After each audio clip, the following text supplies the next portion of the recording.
ఈ రోజు చేసుకున్న జ్యూస్ ముట్టుకు సూపర్ గా అయితే ఉంది.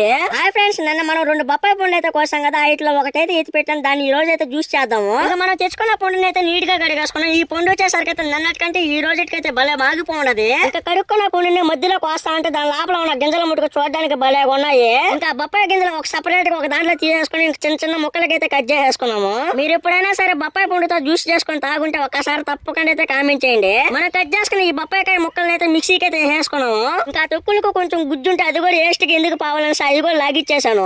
ఇంక ఈ బొప్పాయి పండులకు ఒక గ్లాసు పాలు అలాగే చిన్న గ్లాసు నిండా చక్కెర అయితే వేసుకున్నాము. ఇంకా మనం తయారు చేసుకున్న బొప్పాయి పండు జ్యూస్ అయితే ఈ జిగ్గి నిండా సగం అయితే వచ్చింది. ఎక్కడుంటే జ్యూస్ కోసం మేము 5 మంది అయితే కాసు పెట్టుకున్నాం. ఈ జ్యూస్ అయితే ఎలాగైతే సర్దు పెట్టుకుని తాగేయాలి.